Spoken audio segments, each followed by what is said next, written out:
LKG തൊട്ട് പഠിച്ചത് നമ്മുടെ ഇവിടുത്തെ പള്ളി സ്കൂളിലാണ്, നമ്മുടെ ഹോളി ഫാമിലി സ്കൂളിലാണ്. അപ്പോൾ നമുക്ക് ഇവിടെ എല്ലാവർക്കും അറിയായിരിക്കും. എൻ്റെ കുറേ സുഹൃത്തുക്കളൊക്കെ ഇവിടെയുണ്ട്. നമ്മളുടെ ഈ ഭജന നടക്കുമ്പോൾ തന്നെ ഇത്രയും തിരക്ക് വരുന്ന അറിഞ്ഞിട്ട് നമുക്ക് വേണ്ടി പാർക്കിംഗ് സൗകര്യങ്ങൾ എല്ലാവർക്കും തന്നു.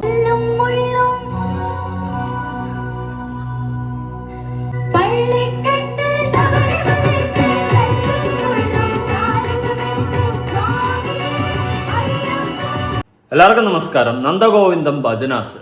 ഈ ഭജനാസ് വളരെ ഫേമസ് ആണ് കേരളത്തിൽ. പ്രത്യേകിച്ച് അടിപൊളിയായിട്ടാണ് ഇവർ പ്രസന്റ് ചെയ്യുന്നത്. കേട്ടിരുന്നാൽ തന്നെ നമ്മളങ്ങ് ഇരുന്നു പോകും. ആ ലെവലിലാണ് ഇവർ ഭജന പാടുന്നത്. കേൾക്കാൻ നല്ല രസമാണ്, നല്ല ആറ്റിറ്റ്യൂഡാണ്, കാര്യങ്ങളെല്ലാം ആണ്. ജനങ്ങളുടെ നല്ല സപ്പോർട്ടും ഉണ്ടായിരുന്നു.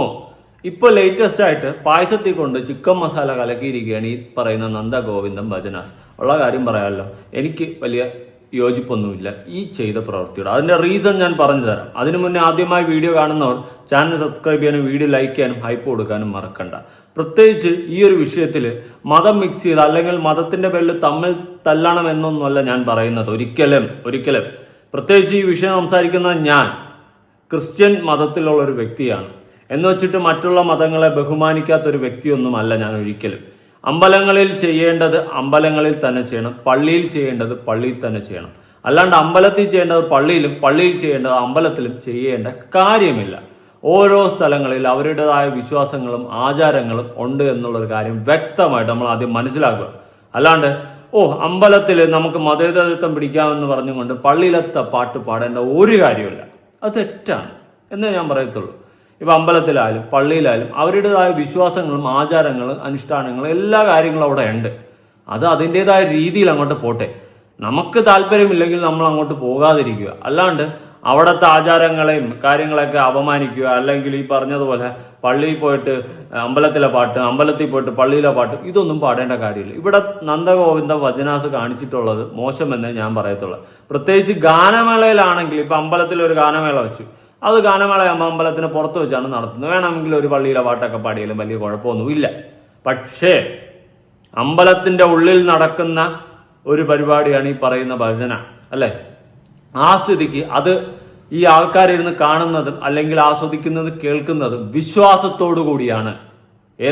വിശ്വാസത്തോടു കൂടിയാണ്. അതായത് അമ്പലത്തിന്റെ ഉള്ളിൽ വന്നിരുന്ന് ഭജന കാണുന്നത് ആ ഒരു വിശ്വാസത്തോടു കൂടിയും ആ ഒരു ആചാരത്തോടു കൂടിയും ആയിരിക്കും. ആ സ്ഥിതിക്ക് അവിടെ ഇരിക്കുന്നത് ഹിന്ദുക്കളായ ആൾക്കാർ തന്നെയാണ്, അല്ലെ? അല്ലെങ്കിൽ ഹിന്ദു മതത്തിലുള്ള ദൈവങ്ങളെ വിശ്വസിക്കുന്ന ആൾക്കാരായിരിക്കും. അവർ വന്നിരിക്കുന്നത് അവരുടെ മതത്തിന്റെ ആ ഒരു ആചാരങ്ങളും ആ ഒരു സംഭവങ്ങളും ആ ഒരു ഭജനകളും കേൾക്കാനൊക്കെയാണ്. അതിന്റെ ഇടയിൽ വന്നിട്ട് നമുക്കിവിടെ പള്ളിക്കാരെയും കൂടി മിക്സ് ചെയ്യാമെന്ന് പറഞ്ഞ് പാടുന്നതിൽ എനിക്ക് വലിയ യോജിപ്പില്ല. നമുക്കിപ്പോൾ എല്ലാവരും ബഹുമാനിക്കുക, എല്ലാ മതങ്ങളെയും ബഹുമാനിക്കുക. ഇപ്പൊ ഞാൻ പറഞ്ഞില്ല ഞാൻ ക്രിസ്ത്യനാണ് എന്ന് വെച്ചിട്ട് ഞാനിപ്പോൾ ഈ അമ്പലത്തിൽ ക്രിസ്ത്യൻ പള്ളിയിലെ പാട്ട് പാടിയതിന് എനിക്ക് സപ്പോർട്ട് ചെയ്യാൻ കഴിയത്തില്ല. നാളെ പള്ളിയിൽ വന്നിട്ട് അമ്പലത്തിലെ പാട്ട് പാടിയാലും ഞാൻ സപ്പോർട്ട് ചെയ്യത്തില്ല. എന്താണ് അതിന്റെ ആവശ്യമില്ല.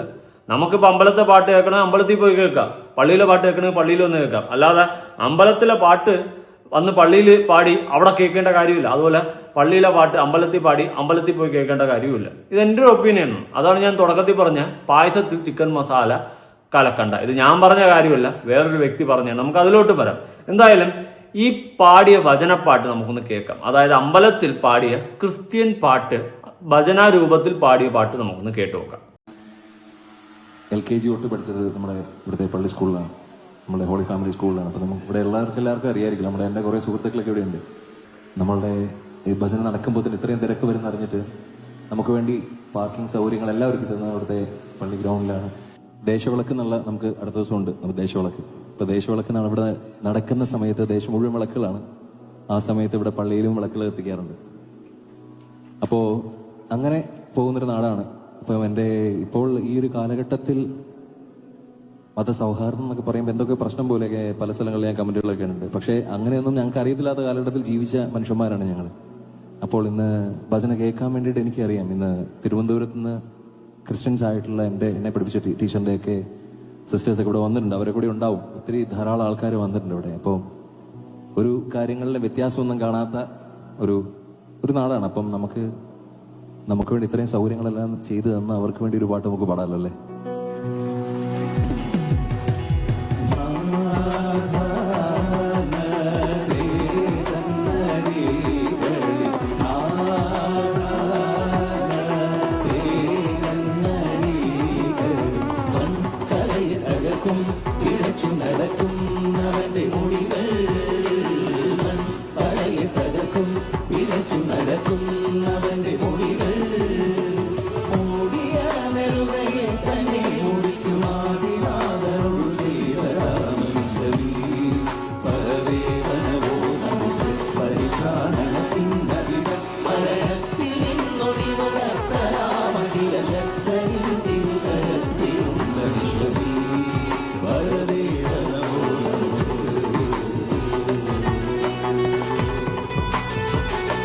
ഓക്കെ, ഇത് സീരിയസ്ലി കേൾക്കുന്ന സമയത്ത് ക്രിസ്ത്യൻ പാട്ടാണെന്ന് എനിക്ക് തോന്നിയില്ല. സത്യം പറയാൻ എനിക്ക് തോന്നിയില്ല ഇതൊരു ക്രിസ്ത്യൻ പാട്ടാണ് എന്നുള്ള രീതിയിൽ, ക്രിസ്ത്യൻ പാട്ടിന് ഒരു ഭജന രൂപത്തിൽ പാടിയതാണെന്ന് ഒരിക്കലും തോന്നുന്നില്ല. അപ്പോൾ ചോദിക്കും, എന്തുവാ ഇപ്പോൾ കുഴപ്പം, എന്താ അങ്ങനെയാണ് ഇങ്ങനെയാണ്. ഇതിപ്പോൾ ഇങ്ങനെ ഇവിടെ പാടിയത് കൊണ്ടല്ലേ ഇതൊരു ചർച്ചാ വിഷയമായത്, അല്ലേ? നമ്മൾ എന്തിനാണ് അങ്ങനത്തെ ഒരു പ്രശ്നം ഉണ്ടാക്കാൻ പോകുന്നത്? നമുക്ക് മര്യാദയ്ക്ക് പാടേണ്ട സ്ഥലത്ത് പാടേണ്ട പാട്ടും പാടിയിട്ട് പോയാൽ പോരെ. ഏത് അത് ഇപ്പോൾ ഭജനപ്പാട്ട് അമ്പലങ്ങളിൽ പാടുമ്പോൾ ഹിന്ദുപരമായിട്ടുള്ള പാട്ടുകൾ, നമ്മൾ വെറുതെ അവിടെ വന്നിട്ട് മതേതത്വമാണ് അതാണ് ഇതാണെന്ന് പറഞ്ഞിട്ട് ക്രിസ്ത്യൻ പാട്ടെടുത്ത് പാടി ചുമ്മാ അവിടെ ഒരു ലഹള സൃഷ്ടിക്കുന്ന എന്തിനാണ്? അതിൻ്റെ ആവശ്യമില്ല. അതുകൊണ്ടാണ് ഞാൻ പറഞ്ഞത്, ഓരോ സ്ഥലങ്ങളിൽ അതിൻ്റെതായ ആചാരങ്ങൾ, ആചാര രീതികളുണ്ട്. അവിടെ പോയിട്ട് നമ്മുടെ ആചാരം വേറെയാണ്, അല്ലെങ്കിൽ നമുക്ക് ഇന്നതും അവിടെ ചെയ്യാം, ഇന്ന മതത്തിലുള്ളത് അവിടെ കൊണ്ടുവരാം, ആ ഒരു ആവശ്യമൊന്നുമില്ല. ഞാൻ ക്രിസ്ത്യാനിയാണ്, അമ്പലത്തിൽ പോയിട്ടുണ്ട്. അമ്പലത്തിൽ പോകുന്ന സമയത്ത് അവിടുത്തെ ആചാരം എങ്ങനെയാണ് ആ രീതിയിലാണ് ഞാൻ നിന്നിട്ടുള്ളത്. മനസ്സിലായി? ഇപ്പൊ ഷർട്ട് ഒരു തോളിയിട്ടിട്ട് നടന്നു പോകുന്നത്. തമിഴ്നാട്ടിലൊക്കെ ഒരുപാട് അമ്പലങ്ങൾ എൻ്റെ ഫ്രണ്ട്സിൻ്റെ കൂടെയൊക്കെ പോയിട്ടുണ്ട്. അപ്പൊ അവിടുത്തെ രീതി എങ്ങനെയാണ് അതുപോലെയാണ് ഞാൻ നിന്നിട്ടുള്ളത്. അല്ലാണ്ട് ഞാൻ ക്രിസ്ത്യാനിയാണ് അതുകൊണ്ട് അമ്പലത്തിൽ വന്നാലും എനിക്ക് അങ്ങനെ പറ്റത്തില്ല, എനിക്ക് ഇങ്ങനെ പറ്റത്തുള്ളൂ. ഏത് ഞാൻ എൻ്റെ ക്രിസ്ത്യൻ ആചാരപ്രകാരം ഞാൻ അമ്പലത്തിൽ നിൽക്കത്തുള്ളൂ എന്ന് പറഞ്ഞ് എനിക്ക് നിൽക്കാൻ പറ്റും? ഇല്ല. അതുകൊണ്ടാണ് ഞാൻ പറഞ്ഞത്, ഓരോ സ്ഥലങ്ങളിൽ എന്താണ് ആചാരം, അവിടുത്തെ രീതികൾ, അവിടുത്തെ പാട്ടുകൾ, അത് പാടുക. നമ്മളായിട്ട് അവിടെ ഒരു പ്രശ്നം ഉണ്ടാക്കാതിരിക്കുക. മതേതരത്വമാണ്, ഇവിടെ ക്രിസ്ത്യാനികളാണ്, പള്ളിക്കാരാണ് എനിക്ക് പാർക്കിങ്ങിന് സൗകര്യം തന്നത്, അതുകൊണ്ട് ഞാനിവിടെ ഇപ്പോൾ പള്ളിക്കാരുടെ പാട്ട് പാടാൻ പോകുന്നു. യോജിപ്പില്ല. പിന്നെ ഞാൻ ഈ പറഞ്ഞതുപോലെ ഇവർ ഇൻട്രോയിൽ പറഞ്ഞു ക്രിസ്ത്യാനികൾക്ക് വേണ്ടിയിട്ടുള്ള ഒരു പാട്ടാണെന്നുള്ള രീതിയിൽ പറഞ്ഞത് കൊണ്ടാണ് എനിക്ക് മനസ്സിലായത്, അല്ലെങ്കിൽ എനിക്ക് മനസ്സിലാവത്തില്ലായിരുന്നു. ഞാനൊരു കമന്റ് ഒന്ന് വായിക്കാം. ഈ പാട്ട് ദിവ്യ ഹൃദയം എന്ന തരംഗിണി ക്രിസ്തീയ ഭക്തിഗാന ആൽബമാണ്. ഇത് ഇതുവരെ ഇറക്കിയ ക്രിസ്ത്യ ഭക്തിഗാന ശൈലിയിൽ നിന്നും വളരെ വ്യത്യസ്തമായി മോഹൻ സിത്താര എന്ന നമ്മുടെ പ്രിയപ്പെട്ട സംഗീത സംവിധായകൻ ശാസ്ത്രീയ സംഗീത ലൈവയിൽ കമ്പോസ് ചെയ്തതാണ്. പെട്ടെന്ന് കേട്ടാൽ ക്രിസ്തീയ ഗാനം എന്ന് തോന്നില്ല. രണ്ടാം ചരണത്തിൽ ആണ്. അതും വരികൾ ശ്രദ്ധിച്ചാൽ മാത്രം മനസ്സിലാക്കുക. ഇത് പാടിയതിൽ ഒരു വർഗീയതയും കാണേണ്ടതില്ല. വർഗീയതയൊന്നും കാണണ്ട. ഇവിടെ വർഗീയതയോ ജാതിയുടെയോ മതത്തിന്റെ പേരിൽ അടി കൂടണം എന്നല്ല ഞാൻ ഒരിക്കലും പറയുന്നത്. പക്ഷെ നമ്മൾ സ്വയമേ മനസ്സിലാക്കേണ്ട കുറെ കാര്യങ്ങളുണ്ട്. ഇപ്പോൾ ഈ നന്ദഗോപ ഇങ്ങനെ വന്നിട്ട് ഇവിടെ ഈ പാട്ട് പാടിയത് കൊണ്ടല്ലേ ഇത് പ്രശ്നമായത്. ഏത് അമ്പലത്തിൽ വന്നിട്ട് ക്രിസ്ത്യൻ പാട്ട് അതിൻ്റെ ഇടയിൽ ഭജനയുടെ കൂടെ മിക്സ് ചെയ്ത് പാടിയത് കൊണ്ടല്ലേ ഈ ഒരു പ്രശ്നം ഉണ്ടായത്. നമ്മൾ എന്തിനാണ് നമ്മളായിട്ട് അറിഞ്ഞും കൊണ്ട് ഒരു മെന വരുത്തി വെക്കുന്നത്? അതുകൊണ്ടാണ് ഞാൻ പറഞ്ഞത്. എനിക്ക് അത്രേ പറയാനുള്ളൂ. ഇപ്പോൾ അമ്പലങ്ങളിൽ ക്രിസ്ത്യൻ പാട്ട് പാടുന്നത് തെറ്റാണോ എന്ന് ചോദിച്ചു കഴിഞ്ഞാൽ ഇങ്ങനെ പൂർണ്ണമായിട്ട് നമുക്ക് തെറ്റാണെന്ന് പറയാൻ പറ്റത്തില്ല. എങ്കിലും നമ്മൾ മനസ്സിലാക്കേണ്ട ഒരു കാര്യമുണ്ട്, നമ്മളായിട്ട് ഒരു അടിയും വഴക്കും ഉണ്ടാക്കാൻ നിൽക്കരുത്. അതുപോലെ തന്നെ അവരുടേതായ സ്ഥലങ്ങളിൽ അവരുടേതായ ആചാരങ്ങളും രീതികളുണ്ട്, അതനുസരിച്ച് പാലിച്ചു പോവുക. അതിൻ്റെ അപ്പുറം വേറെ ഒന്നുമില്ല. ഇനി വേറൊരു പോസ്റ്റ് ഞാനൊന്ന് വായിക്കാം. പാലക്കുട്ടിയോളം കേരളം കീരാംകുളം എന്ന് പറയുന്ന ഒരു പേജിൽ വന്നിട്ടുള്ളതാണ്. ശരിക്കും നന്ദഗോവിന്ദം ഭജൻ ഗ്രൂപ്പ് ഒരു വിശദീകരണം നൽകേണ്ടതാണ്. എന്തുകൊണ്ട് ഹിന്ദു ക്ഷേത്രത്തിൽ ക്രിസ്തീയ ഗാനം ആലപിച്ചു? ഈ ഗ്രൂപ്പിന് പള്ളിയിലോ ക്ഷേത്രത്തിലോ എവിടെ വേണമെങ്കിലും പാടാം. അതിനെ ആരും ചോദ്യം ചെയ്യില്ല. പക്ഷെ ഔചിത്യബോധം വേണം. ഹോട്ടലായാലും മരുന്നുകടയായാലും കാണാനുള്ള സാമാന്യ ബോധം വേണം. വാരിക്കുന്നവൻ രായപ്പന്റെ അവസ്ഥയാവും ഭജനാസും വൈകാതെ ഒഴിവാക്കുക. കപട ഭജനക്കാരെ മണ്ടൻ മതേതര ജന്തുക്കളെ. എന്നാൽ പള്ളിയിൽ ഗണഗീതം പാടണം, അങ്ങനെ വിട്ടാൽ പറ്റില്ലല്ലോ. ഹിന്ദുക്കൾക്ക് ചോദിക്കാനും പറയാനും ആരുമില്ലേ? ഇവരിനി പള്ളി ഭജനയായി അവിടെ അച്ഛന്മാരുടെയും അമേരിക്കൻ ഫണ്ട് വാങ്ങി പാടിക്കോ, അമ്പലത്തിന് വേണ്ട. ഇത് മോശമായിട്ടുള്ളൊരു പോസ്റ്റാണ്. കാരണം ഇവരിവിടെ വർഗീയത മിക്സ് ചെയ്തിട്ടാണ് സംസാരിക്കുന്നത്. ഒരുമാതിരി പള്ളിക്കാരെ ആക്ഷേപിച്ചുകൊണ്ട് ഞങ്ങൾക്ക് ഹിന്ദുക്കൾക്ക് പള്ളിയിൽ ഗണപതി പാട്ട് പാടണം എന്നൊക്കെയുള്ള രീതിയിൽ പള്ളിക്കാരെ അപമാനിച്ചുകൊണ്ടാണ് ഈ ഒരു പോസ്റ്റ് ഇട്ടിട്ടുള്ളത്. എനിക്ക് യോജിപ്പില്ല. മാന്യമായിട്ട് പറയാം. ഞാനിപ്പോൾ പറഞ്ഞതുപോലെ മാന്യമായിട്ട് പറയാം.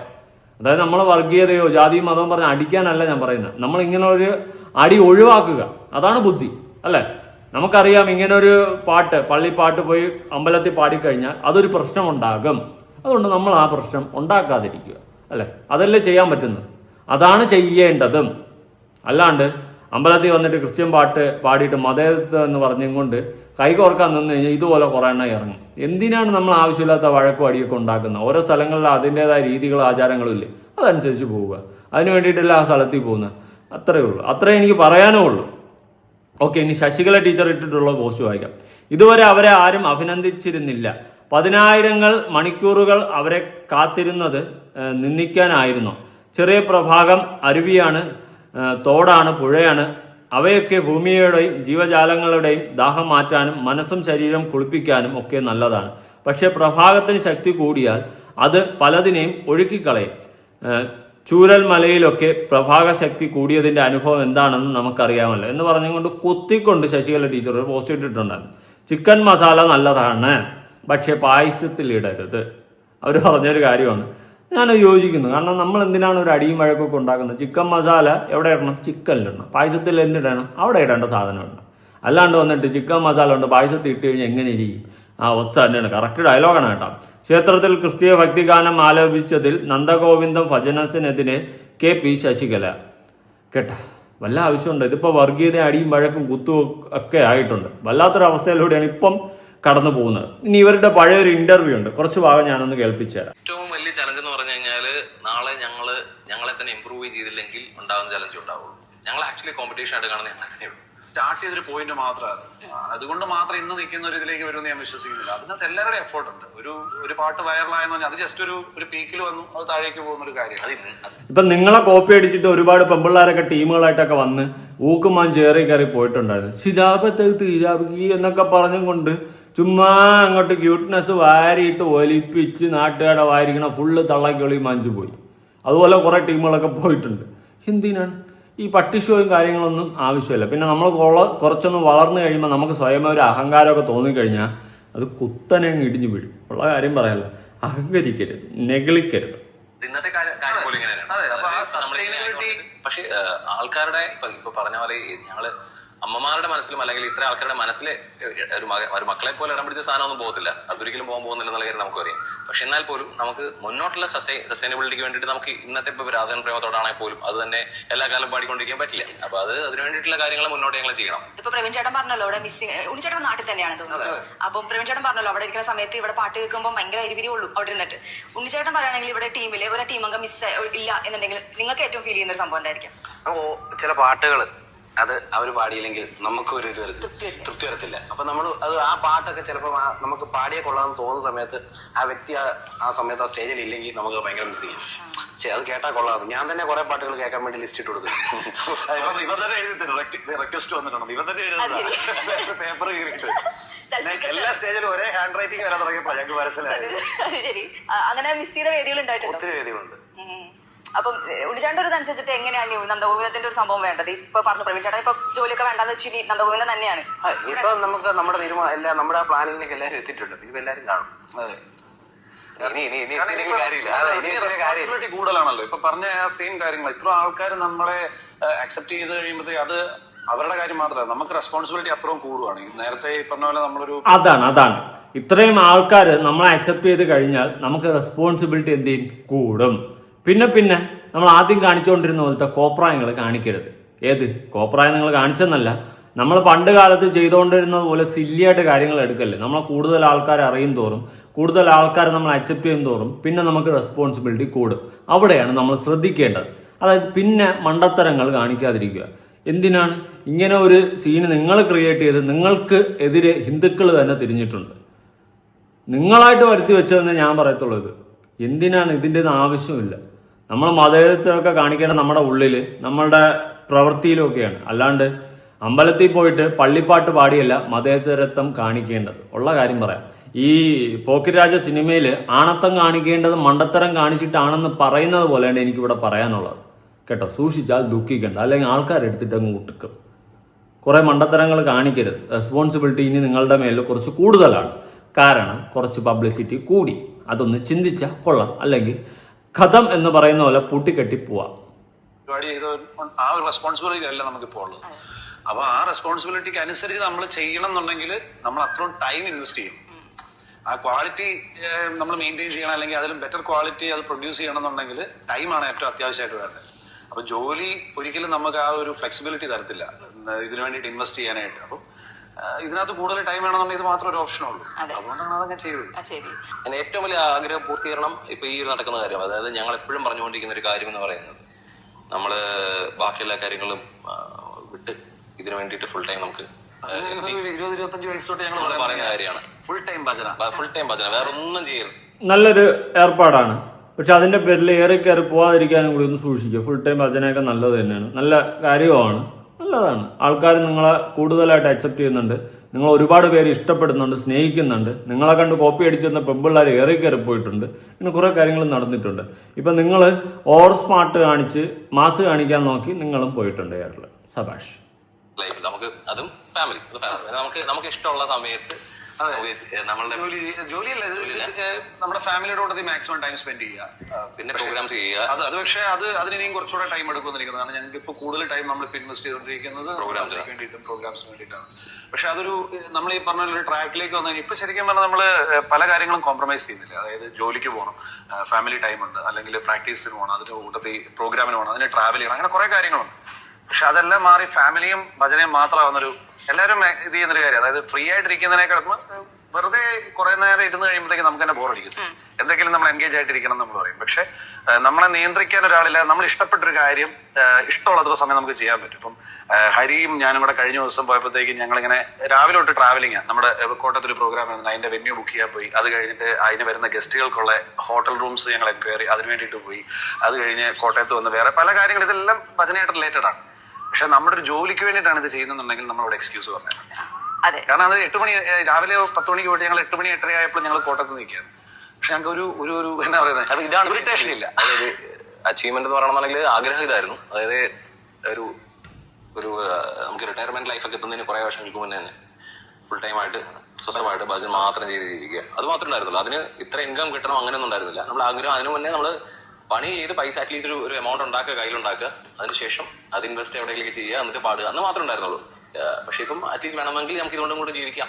ഇന്റർവ്യൂവിൽ പറഞ്ഞിട്ടുണ്ടായിരുന്നു, ഇപ്പം അങ്ങനെ ഒരു ഘട്ടത്തിലേക്ക് എത്തി നിൽക്കുന്നുണ്ട് നന്ദഗോവിന്ദം. കാരണം വേറൊരു പണി ഇല്ലെങ്കിലും നമുക്ക് ഇതുമായി തന്നെ ഭജനയുമായി തന്നെ മുമ്പോട്ട് പോകാൻ പറ്റുന്ന ഒരു സ്റ്റേജിൽ ഇപ്പൊ എത്തി നിൽക്കുന്നുണ്ട് എന്ന് പറഞ്ഞിട്ടുണ്ടായിരുന്നു. പക്ഷെങ്കിലും ഈ ഫുൾ ടൈം ഭജന ചെയ്യണം എന്നുള്ളത് പറഞ്ഞല്ലോ, ഏത് ഫീൽഡിൽ എന്നുള്ള പോലെ തന്നെ ഇവിടെ വെല്ലുവിളികൾ ഒരുപാടുണ്ട്. അങ്ങനെ കാണുന്ന ഏറ്റവും വലിയൊരു ചലഞ്ച് എന്തായിരിക്കും? ഏറ്റവും വലിയ ചലഞ്ച് എന്ന് പറഞ്ഞു കഴിഞ്ഞാൽ നാളെ ഞങ്ങളെ തന്നെ ഇമ്പ്രൂവ് ചെയ്തില്ലെങ്കിൽ ഉണ്ടാകുന്ന ചലഞ്ച് ഉണ്ടാവുള്ളൂ. ഞങ്ങൾ ആക്ച്വലി കോമ്പറ്റീഷൻ ആയിട്ട് കാണുന്നത് ഞങ്ങൾ തന്നെയുള്ളൂ. അതുള്ളതാണ് കേട്ടോ. എന്നും നിങ്ങൾ ഇതേപോലെ വന്നു കഴിഞ്ഞാൽ നിങ്ങളെക്കാളും മാസമായിട്ട് വേറെ ടീംസ് വന്നു കഴിഞ്ഞാൽ നിങ്ങൾ താഴെ പോകും. അവിടെ എന്നും നിങ്ങൾക്കായിട്ട് കൊടുക്കാൻ പറ്റുന്ന എന്തെങ്കിലും ഒരു സ്പെഷ്യാലിറ്റി ഉണ്ടെങ്കിൽ വീണ്ടും മാസമായിട്ട് നിൽക്കും. പക്ഷെ ഇപ്പം എനിക്ക് ആ പ്രതീക്ഷയൊക്കെ അങ്ങ് നഷ്ടപ്പെട്ട് മണ്ടത്തരം കാണിച്ചിട്ടാണ് ആണത്തം കാണിക്കുന്നതെങ്കിൽ മൂഞ്ചാനുള്ള എല്ലാവരും അത്രേ ഉള്ളൂ.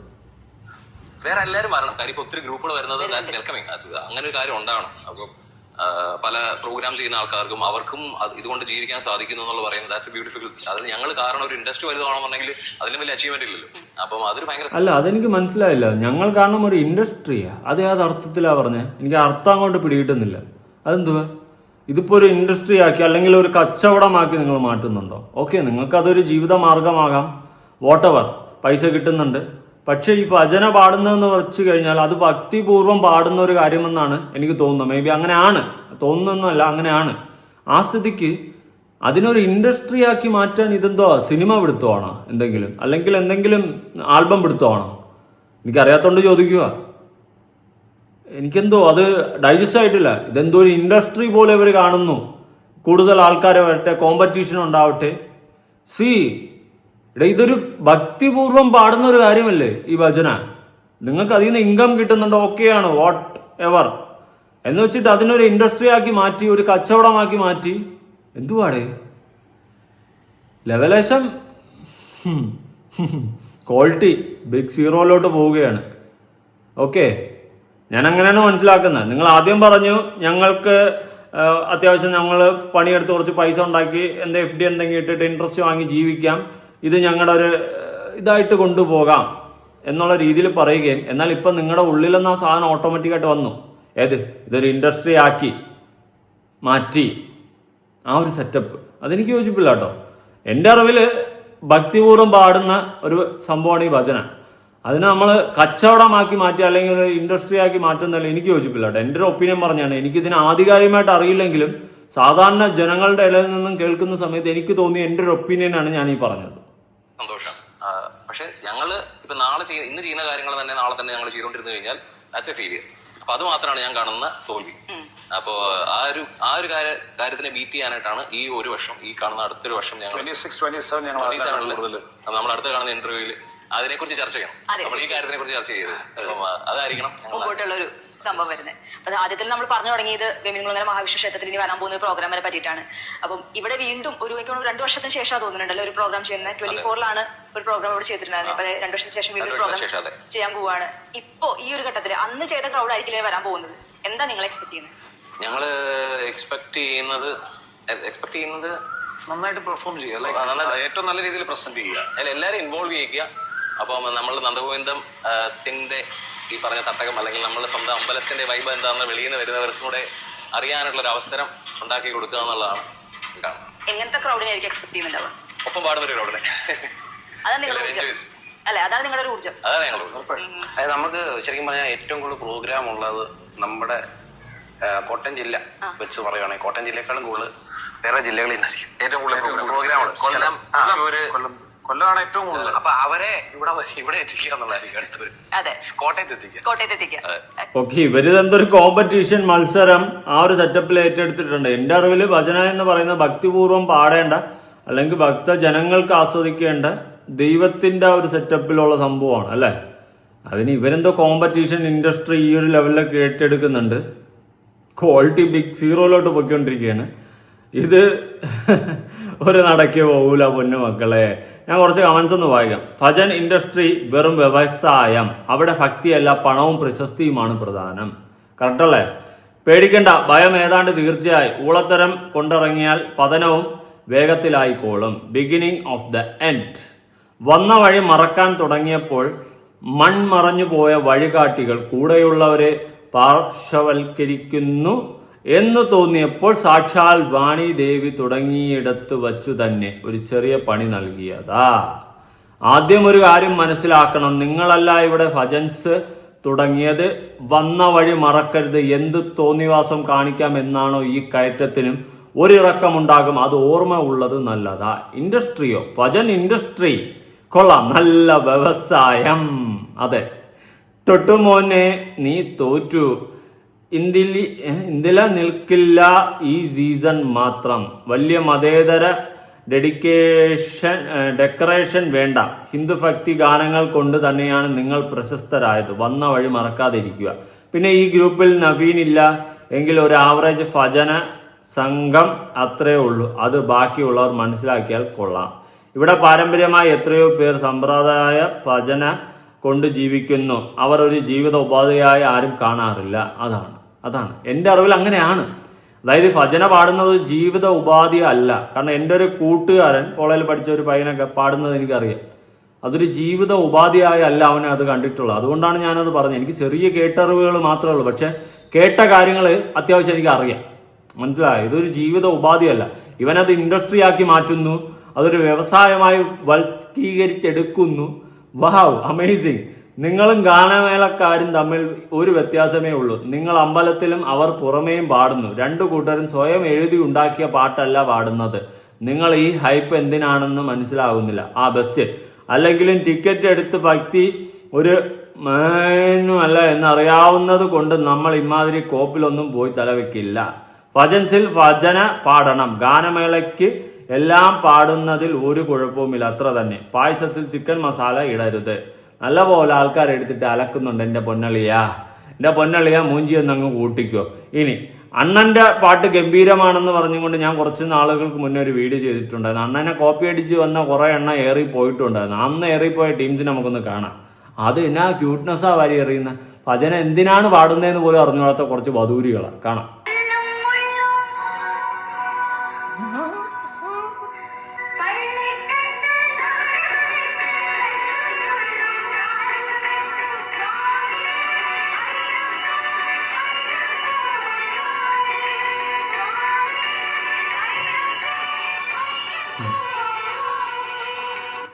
ഇവിടെ ആദ്യത്തെ ഒരു നോട്ടം ഉണ്ടായിരുന്നു കല്ലുമുള്ള എന്നിട്ട് ഈ ഒരു സെറ്റപ്പ് ഒക്കെ ഉണ്ട്. ഉള്ള പല വീഡിയോസിനെ ഞാൻ ശ്രദ്ധിച്ചൊരു കാര്യമാണ്. അന്നടിച്ച് ഏറെ കയറ്റി വിട്ടിട്ടുണ്ടായിരുന്നു. പിന്നെ കൂട്ടത്തിൽ ഒന്നുകൂടി ഒരു തട്ട് കൊടുത്ത് വിടണമെന്ന് എനിക്കുണ്ടായിരുന്നു. അതുകൊണ്ട് ഞാൻ കയറ്റി വിട്ടെന്നേ ഉള്ളൂ. എന്തായാലും കൊള്ളാം. വന്ന വഴിയും മറന്ന് എല്ലാം കൂടി ഒരു കച്ചവട തന്ത്രമാക്കി മാറ്റി കഴിഞ്ഞാൽ എൻ്റെ പൊന്നളിയ നീ മൂഞ്ചി കുത്തി ഇരിക്കത്തേ ഉള്ളൂ. ഞാൻ ഉള്ള കാര്യം പറയാം. ജനങ്ങള് എത്ര ഹൈപ്പിലും നിന്നെ അടിച്ചു കയറ്റി അതിന്റെ ഇരട്ടി ഹൈപ്പിലും നിന്നെ അടിച്ച് താഴെ ഇടും. കൺഫേമാണ്. എവിടെ എന്ത് പറയണം, എങ്ങനെ സംസാരിക്കണം, എങ്ങനെ പെരുമാറണം, എന്ത് ചെയ്യണം എന്ന് ഒരു ബോധമുണ്ടായിരിക്കുന്നത് എപ്പോഴും നല്ലതായിരിക്കും. അല്ലെങ്കിൽ മൂഞ്ചി നിങ്ങൾ കൂട്ടിയാൽ മതി. എന്തായാലും കൂടുതലൊന്നും പറയാനില്ല. നിങ്ങളുടെ അഭിപ്രായങ്ങൾ, വിലയേറിയ അഭിപ്രായങ്ങൾ, ഞാൻ പറഞ്ഞത് തെറ്റുണ്ടെങ്കിൽ നിങ്ങൾക്ക് എന്നെ പറഞ്ഞു തിരുത്താം ഉറപ്പായിട്ട്. കാരണം എനിക്കറിയാവുന്നതും എൻ്റെ മനസ്സിൽ തോന്നിയ കാര്യങ്ങളുമാണ് ഞാൻ നിങ്ങളോട് ഷെയർ ചെയ്തിട്ടുള്ളത്. നിങ്ങൾക്ക് എന്താണ് തോന്നുന്നത് ഉറപ്പായിട്ട് താഴെ കമന്റ് പുതിയൊരു വീഡിയോ ആയിട്ടാണ്. ബൈ.